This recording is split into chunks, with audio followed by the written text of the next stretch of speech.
Hey everyone, welcome to Breathe and Unpack. This is our space to slow down, breathe, and talk honestly about the things life throws at us. Here, nothing is off limits: relationships, family, jobs, stress, and personal struggles. Sometimes we'll vent, sometimes we'll reflect, and every time we'll ask, what can I take away from this? You're not just listeners, you're part of our support system. That means we share, we listen, we take what we need, and we leave the judgment at the door. At the end of each episode, I'll share one simple takeaway, something you can carry with you into your own day. And I'd love to hear what you take away too. As always, we're just exploring here, breathing through what comes up and unpacking it gently at our own pace. Let's take a moment to breathe, settle in, and slowly unpack whatever is unfolding for us today. All right, so I want to talk about discernment. And honestly, I think this is one of those words we use all the time, but I don't know if we always mean the same thing when we say it. Because you'll hear people say, trust your gut. Okay, but what if your gut is anxiety? What if it's fear? What if you're nervous? What if you're excited? What if you're projecting? What if you're overthinking? And what if you're actually right? How do you know the difference? Seriously, I think most of us had moments where we felt something and couldn't explain it. Nothing happened. No one said anything. There wasn't some huge red flag, but something just kept bothering you. It just didn't feel right or sit right with you. And then later, you realize there was a reason. But then we've also had the opposite happen, where we felt completely convinced about something and we were wrong, completely wrong. And that's where I get stuck a little bit. Because if you've ignored your instincts before, you start questioning yourself. And if you've been wrong before, you start questioning yourself then too. So now every feeling becomes a debate. Every reaction becomes a question. Every concern becomes, am I overthinking? And I don't know about y'all, but I ask myself that question a lot. Am I seeing something or am I creating something? Because those are not the same thing. And I think that's where fear comes in. Fear is interesting because fear doesn't always sound scared. Sometimes fear sounds logical. Sometimes fear sounds smart. Sometimes fear sounds responsible. Fear says, don't take that chance.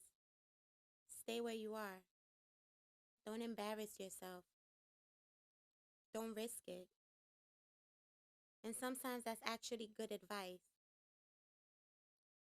But sometimes fear is protecting you from the things that aren't dangerous. Rejection isn't dangerous. Failure isn't dangerous. Being uncomfortable isn't dangerous. But fear treats all of those things the same. And then there are feelings, and feelings feel true. That's what makes them powerful. If I'm upset, it feels true. If I'm hurt, it feels true. If I'm excited, it feels true. If I'm disappointed, it feels true. But feelings change. Sometimes I wake up feeling one way, and by the end of the day, I feel completely different. So feelings matter, but feelings aren't always the whole picture. And that's what got me thinking about discernment. Because I don't think discernment is loud. I don't think discernment is emotional.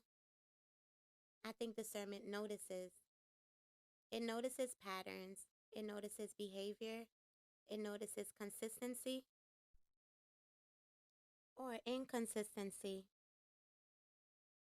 For example, you meet somebody, they're nice, funny, easy to talk to. Everybody likes them, and nothing is technically wrong. But every time you're around them, you leave feeling drained. Not tired, drained. And you can't explain why. Then little things start standing out. They only call when they need something. They disappear when things are going well for you. They always have something negative to say about something. And now you're paying attention. Not judging, not assuming, just paying attention. And I think that's the difference. Fear jumps to conclusion. Discernment observes. And that's a completely different thing. Then I started thinking about something else. How much of discernment is actually experience? Because if I touch a hot stove once, I learn something. If I touch it twice, I definitely learn something. And eventually, I don't need somebody to tell me not to touch it. I already know. And I wonder if life works the same way. Maybe some things aren't discernment at all. Maybe they're lessons. Lessons we've learned so many times that now we recognize the pattern quicker. For example, if somebody constantly disappoints you, at what point are you being patient? And at what point are you ignoring what you've already seen? That's a real question.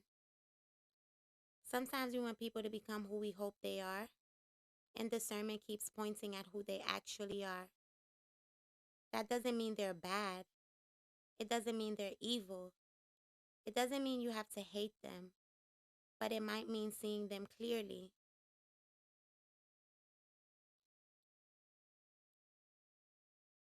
And honestly, I think family can make discernment harder because family comes with history, family comes with loyalty, family comes with memories, and sometimes that makes it harder to see things objectively. Because how many times have we excused behaviors because that's just how they are, or because they're family, or because we've known them forever? And then another question came up for me. How much of what I call discernment is actually my past talking? That's the one. Because if somebody hurt you before, you might become more cautious. If somebody betrayed your trust before, you might notice things other people miss. But you also might become suspicious of things that aren't actually there. So now what? Then I started thinking about attachment styles because the way we connect to people matters too. If somebody pulls away, one person barely notices, another person starts spiraling. Same situation, different reaction. So was that discernment? Or was that a wound getting activated? And that's not always easy to figure out. And maybe that's the point. Maybe discernment isn't becoming somebody who never gets fooled. Maybe discernment isn't becoming suspicious of everybody. Maybe discernment is learning to slow down, pay attention, notice patterns, and be honest with yourself because fear has a voice, feelings has a voice, discernment has a voice too. And I think part of it is growing up, is learning which one is speaking.